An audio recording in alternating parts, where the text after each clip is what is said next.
Radhe Radhe everyone. Basoda और शीतला सप्तमी अष्टमी पर पूजा किस प्रकार की जाती है इस वीडियो में बहुत ही सरल तरीके से मैं आपको बताने वाली हूँ। सबसे पहले ये माता की पूजा होती है तो इसमें कोशिश कीजिएगा लाल पीला या गुलाबी कलर ही पहनकर आपको तैयार होना है और एक दिन पहले आपको भोजन बना लेना है और नहाकर ही भोजन बनता है। शाम के समय जो है ना हम स्नान करते हैं, उसके बाद आप चाहे तो मीठे पुए, पूड़ी, कड़ी, चावल, बहुत सारे आइटम बना सकते हैं, लेकिन सबसे ज़्यादा जो ज़रूरी होता है वो होता है दही और मीठे चावल का बनाना। दही मीठे चावल बनाना बहुत ज़रूरी होता है। एक कलश में आपको जल भर के रखना होता है, हल्दी आपको लेनी है और यहाँ पर मैं मिट्टी के बर्तन यूज़ कर रही हूँ क्योंकि वैसे देखा जाए तो बासोड़ा की पूजा में मिट्टी के बर्तन में ही जो है ना भोग लगता है। अगर आपके पास मिट्टी के बर्तन नहीं है तो आप यहाँ पे जो दोना होते हैं ना, जिनमें आप जब शादियों में जाते हो उन्हें भोजन करते हो, तो उनमें जो है ना आप 5 दोनों में आप भोग रख सकते हो। लेकिन मैं यहाँ पे मिट्टी के बर्तन यूज कर रही हूँ क्योंकि बासोड़ा की पूजा में जो है ना ठंडी चीजों का यूज किया जाता है और मिट्टी के बर्तन ठंडे होते हैं, इसीलिए मैंने यहाँ पे मिट्टी के बर्तन यूज किए हैं। अगर आपके घर के आसपास शीतला माता का मंदिर है तो आप वहां पर जाकर पूजा कर सकते हैं। अगर शीतला माता का मंदिर नहीं है तो आप इस पूजा को अपने घर पर भी कर सकते हैं। माता शीतला की तस्वीर आपको मार्केट में इजीली मिल जाएगी। अगर ना मिले तो आप ऑनलाइन निकलवा कर भी जो है ना माता शीतला की तस्वीर को बनवा सकते हैं। एक बार बनवा लीजिए और हमेशा जो है ना आराम से आप घर में पूजा कर सकते हैं। अगर माता शीतला का मंदिर अगर आपके घर के आसपास है तो आप वहीं जाकर पूजा करें, नहीं है तो इस तरह मेरी तरह आप घर में भी पूजा कर सकते हैं। तो यहाँ पर मैंने हल्दी से नीचे चौक पूरा है और नीचे एक पटा रख लिया है। पटे के ऊपर जो है ना लाल कलर का आपको कपड़ा बिछाना है। चावलों के आसन पर हम जो है ना माता शीतला को यहाँ पर विराजमान करेंगे।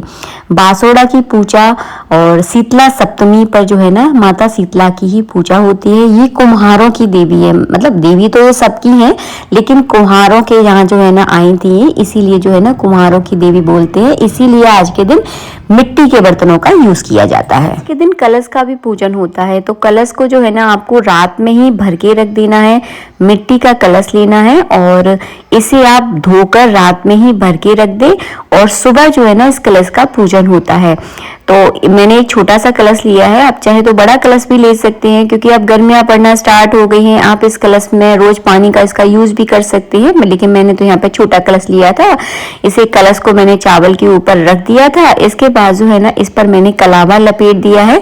अब जो है ना मैं इस पर हल्दी से स्वास्तिक बनाऊंगी। तो आज के दिन कलश भरना जरूरी होता है।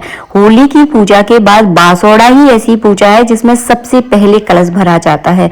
तो आज के दिन आप कलश का पूजन जरूर करें, अनिवार्य रूप से होता है। बासोड़ा की पूजा में हल्दी का ही यूज करना है, ना इसमें दीपक जलता है, ना इसमें रोली का यूज होता है। रोली मतलब कुमकुम का भी इसमें यूज नहीं होता, इसमें केवल हल्दी का यूज होता है।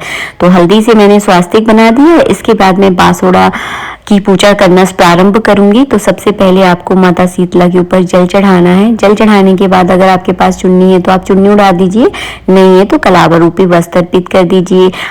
हल्दी से जो है ना माथे पे तिलक करना है। गधे पर विराजमान होती हैं तो गधे का भी आपको तिलक करना है, चावल चढ़ाना है। तो इस तरह से जो है ना इनका पूजन किया जाता है। अगर आपको कहीं से नीम का अगर डाली मिल जाए तो आज के दिन नीम की भी जो डगार होती है ना उसका भी पूजन जरूर किया जाता है। कहते हैं नीम की डगार का पूजन करने से गर्मियों में आपके यहाँ पर कोई भी बीमार नहीं होता। इसके बाद जो हमने होली पर बड़कुल्ले बनाए थे ना, वो बड़कुल्ले कुछ संभाल के रखे जाते हैं। अगर आपके ने एक्स्ट्रा एक माला रखी है तो ठीक है, नहीं रखी है तो 2 4 5 अगर बड़कुल्ले हैं तो शीतला माता पे आप ठंडे बड़कुल्ले जरूर चढ़ाएं। इसके बाद हम एक रात पहले जो भोजन बनाते हैं, जो भी भोजन आपके यहाँ परंपरा के अनुसार बनाया जाता है, हमारे यहाँ तो हम लोग केवल मीठे चावल और दही ही बनाते हैं। आपके यहाँ जो बनता है उसका इस बर्तन में यानी मिट्टी के बर्तन में भोग लगा दें। आज हम माता की पूजा कर रहे हैं तो कुछ सुहाग का सामान जरूर अर्पित करें। मंदिर में तो देखिए इतना विधि विधान से हम पूजा नहीं कर पाते हैं, लेकिन हम जब घर में पूजा करते हैं तो विधि विधान थोड़ा ज्यादा बढ़ जाता है, थोड़ा तसल्ली से भी हम पूजा कर पाते हैं। सबसे अच्छी बात ये है।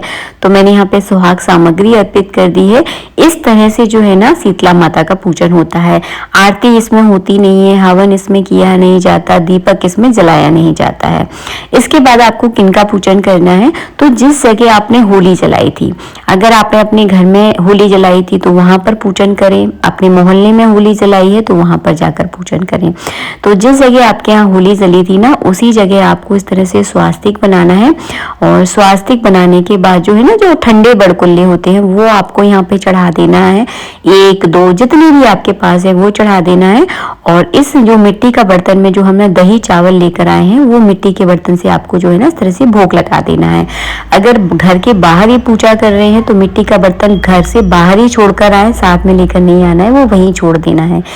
इसके बाद जो है ना, आपको अपने ठाकुर जी यानी मंदिर में आप जिन देवी देवताओं की रोज पूजा कर रहे हैं उन पर भी आपको भोग जरूर लगाना है। तो यहाँ पर हम माता की पूजा करते हैं, माँ दुर्गा की पूजा करते हैं, अपने लड्डू गोपाल की पूजा करते हैं। तो सबको जो है ना मैं हल्दी से तिलक लगाती हूँ। और ये पूजा जो है ना सुबह के समय की जाती है। हम लोग सुबह के समय जल्दी उठकर अपना घर का जितना भी काम काज होता है उसको निपटा कर तैयार होकर ये पूजा करते हैं। और आज के दिन गैस नहीं जलाते हम लोग, मतलब जब तक पूजा नहीं होती तब तक तो गैस जलती नहीं है। पूजा करने के बाद अगर आपके यहाँ नहीं चल पा रहा है, आपके यहाँ किसी को पसंद नहीं है ठंडा खाना खाना, तो आप पूजा के बाद गैस जला सकते हैं। लेकिन कोशिश कीजिएगा कि आज के दिन जो है ना गैस कम से कम आप जलाएं, मतलब कोशिश यही कीजिएगा। तो हमारे यहाँ हम लोग जो पूजा के बाद जो है ना गैस जला लेते हैं। जैसे चाय वगैरह पीने की आदत है तो लगता है कि सुबह सुबह कुछ चाय मिल जाए, तो सुबह के समय जो है ना पूजा करते हैं जल्दी से जल्दी, उसके बाद हम गैस जलाकर चाय बना लेते हैं। इसके बाद मैंने यहाँ पे लड्डू गोपाल का भोग लगा दिया है। इसके बाद जो है ना उनके मंदिर में भोग लग गया है। इसके बाद जो है ना मैं माता तुलसी की पूजा करके यहाँ पर भी बासोड़ा का जो मैं भोजन बनाती हूँ उसका भोग लगाती हूँ। तो हल्दी से तिलक कर दूंगी, जल चढ़ा दूंगी और एक मिट्टी के बर्तन में जो मैंने भोग रखा था ना वो मैं यहाँ पे तुलसी पे चढ़ा दूंगी। इस तरह से हमने 4 जगह पूजा कर ली। 5वीं जगह आपको गाय का पूजन करना है। और गाय को जो है ना एक बर्तन में, मिट्टी के बर्तन में या फिर दोने में जो है ना, एक जो है ना गाय के लिए आपको बासोड़ा का भोजन जरूर निकालना है और गाय के माथे पे हल्दी से तिलक करना है। तो इस तरह से गाय का पूजन हो जाएगा। उसके बाद दरवाजे पर स्वास्तिक बनाना बिल्कुल ना भूलें, इस बात का ध्यान रखें। अगर आपने मंदिर में पूजा की है तो मंदिर में सारे बर्तन जो है ना बाहर ही, घर से बाहर रह जाएंगे, तो फिर कोई दिक्कत नहीं है। अगर आपने घर में पूजा की है तो ये सारे बर्तन आपके घर में ही रहेंगे। तो इन सारे भोगों को इकट्ठा करके सबको प्रसाद के रूप में बांट लेना है। शाम के समय या दोपहर के समय जब आपको गैस जलानी हो उससे पहले गैस का पूजन जरूर करें, हल्दी से स्वास्तिक बना लें और गैस का पूजन करके फिर आप गैस जला सकते हैं। मिलेंगे नेक्स्ट वीडियो में। वीडियो अच्छा लगा हो तो लाइक कीजिएगा। राधे राधे।